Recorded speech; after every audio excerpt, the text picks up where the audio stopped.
Pengeroyokan terjadi di kantor pemerintah daerah Kabupaten Muratara yang dialami oleh Handoko yang merupakan komisioner KPU dan Busairi, salah satu staf KPU Kabupaten Musirawas Utara.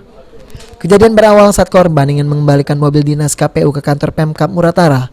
Saat sedang menyusun mobil dinas di parkiran, korban melihat mobil Wakil Bupati Muratara, Inayatullah, masuk, lantas korban menyapa Wabub. Korban Handoko dipanggil oleh Inayatullah dan beberapa orang masuk ke dalam ruangan sekda. Korban Handoko sempat diancam diajak duel oleh salah satu oknum.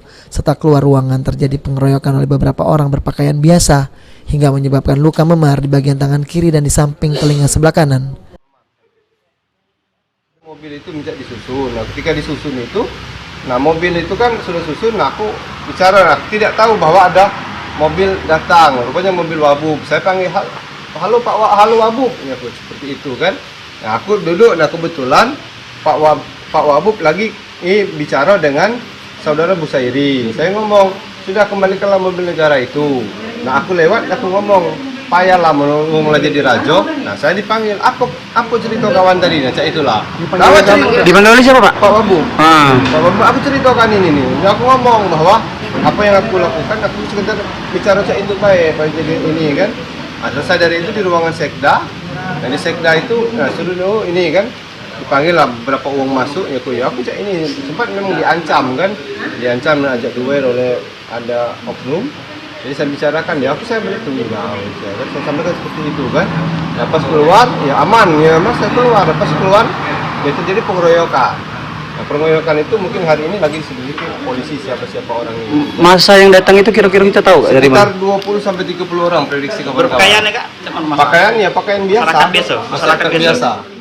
Sementara itu, Wakil Bupati Muratara menyampaikan Pemkab Muratara ada kebijakan untuk menginventarisir atau pendataan ulang seluruh mobil dinas termasuk yang dipakai KPU Muratara.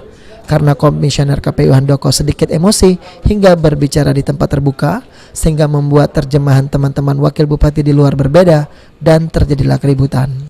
Dengan kebijakan yang dilakukan oleh pemerintah daerah, artinya tentang penarikan mobil yang ada di KPU.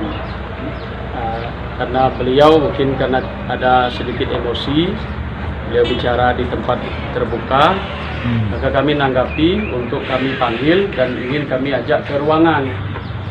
Jadi karena itu berada di ruangan terbuka, pokoknya terjemahan kawan-kawan yang datang berbeda. Yang terjadilah seperti itu dan saya langsung masuk ke ruangan. Handoko juga sudah diamankan. Tentunya tadi saya sudah ketemu dengan Dinda Handoko dan kami tidak ada masalah dan sudah diselesaikan dan sudah sering memaafkan. Adi Aryan, Zapal TV.